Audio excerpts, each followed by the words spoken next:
लाडकी बहीण योजनेच्या लाभार्थ्यांसाठी दिलासादायक बातमी। एकही हप्ता न मिळालेल्या महिला लाभार्थ्यांसाठी अखेर मोठा दिलासा मिळालाय। ज्या लाभार्थ्यांना अजूनही एकाही हप्त्याचं वितरण न झाल्याने चिंतेत होते त्यांच्यासाठी आता थकीत हप्त्याचं वितरण सुरू करण्यात आलंय। आपण लाडकी बहीण संदर्भातील ही मोठी बातमी पाहतोय। निवडणुकीच्या आचारसंहितेमुळे अनेक महिलांचे हप्ते अडकून पडले होते। अखेर त्याचं वितरण आता शासनाकडून करण्यात आलंय। आधार सेडिंग न झाल्यामुळे इतर काही कारणांमुळे हप्ते मिळाले नव्हते। अशा अनेक महिलांचे अर्ज मंजूर झाले होते पण त्यांना हप्ता मिळाला नव्हता। योजना अंतर्गत पात्र लाभार्थ्यांची लांबवलेली थकीत रक्कम आता वितरित केली जाते। ज्या महिलांना आपला अर्ज आधीच मंजूर दाखला दिला गेला होता परंतु खात्यात हप्ता न पोहोचल्यामुळे चिंता होती त्यांना मोठा दिलासा मिळालाय। सध्या या योजनेतील उर्वरित महिला लाभार्थ्यांच्या हप्त्याचं वितरण लवकरच होईल अशी अपेक्षा आहे। महिलांना हप्त्याचं वितरण केल्यानंतर या योजनेच्या संदर्भातील नवीनतम अपडेट्स देखील वेळोवेळी मिळतील आणि पात्र लाभार्थ्यांच्या हप्त्याची प्रक्रिया लवकरात लवकर पूर्ण होईल अशी आशा व्यक्त केली आहे। दरम्यान लाडकी बहीण योजना संदर्भातील प्रत्येक अपडेट तुमच्या मोबाईलवर मिळवण्याकरता पुढे जाण्याआधी प्लीज व्हिडिओला एक लाईक आणि चॅनलला सबस्क्राइब नक्की करा। लाडकी बहीण योजनेत पुणे जिल्ह्यात आतापर्यंत 10,000 बहिणी अपात्र ठरवण्यात आलेल्या आहेत। विधानसभा निवडणुकीची आचारसंहिता संपल्याने अर्जाची छाननी सुरू झालेली आहे। या ठिकाणी 10,000 बहिणी अपात्र ठरलेल्या आहेत। जिल्ह्यातील 20,84,000 अर्जदारांना योजनेचा लाभ झाल्याची महिला बाल कल्याण विभागाकडून माहिती देण्यात येते। योजनेसाठी 15 ऑक्टोबर पर्यंत जिल्ह्यातून 21 लाखांहून अधिक अर्ज दाखल झाले होते।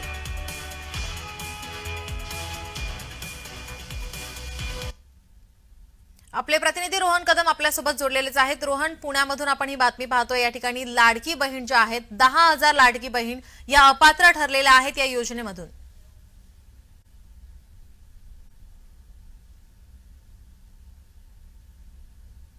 आवाज येतोय नीलम? जी येतोय।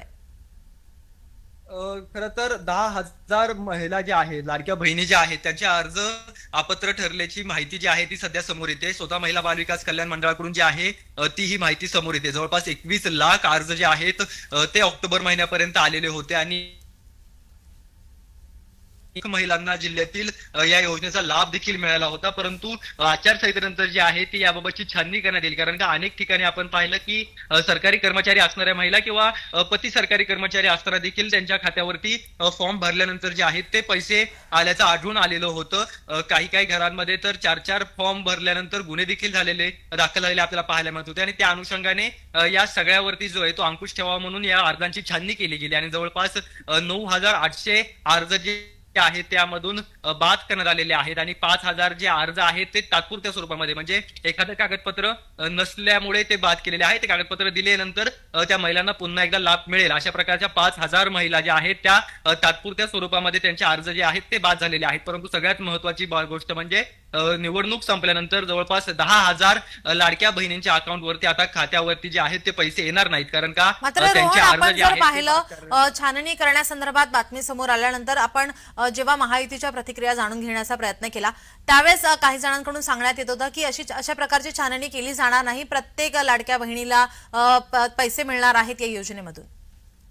अगदी बरोबर आहे। खरं तर सरसकट छाननी ही झालेली नाहीये, परंतु जी नावं आढळून आली, ज्या नावांमध्ये प्रत्येक गावागावांमध्ये की या व्यक्तीला पैसे कसे काय मिळाले याच्यावरती जेव्हा ताशेरे ओढले गेले त्यावेळेस ही नावं जी आहेत ती बाद करण्यात आलेली आहेत। सरसकट छाननी 20 लाख अर्जांची झाली आहे असं म्हणता येणार नाही, परंतु जे दृष्टिक्षेपात दिसत होते, जे लोक दिसत होते की ज्यांच्या खात्यांवरती कसे काय प्रश्न आले, असे जे प्रश्नचिन्ह निर्माण झालेले होते ते अर्ज जे आहेत ते तपासले गेले आणि ते तपासल्यानंतर जे आहेत ती ही सगळी माहिती समोर आली आणि त्यातल्या जवळपास 10,000 अर्ज जे आहेत ते अवैध ठरवलेले आहेत। परंतु जिल्ह्यातील सरसकट अर्जांची छाननी झाली आहे की नाही याबाबतची अधिकृत स्पष्टता जी आहे ती सरकारी यंत्रणेकडून किंवा महिला बाल कल्याण मंडळाकडून अद्याप तरी देण्यात आलेली नाहीये। नीलम जी, रोहन धन्यवाद आपण दिलेल्या या सविस्तर माहितीसाठी।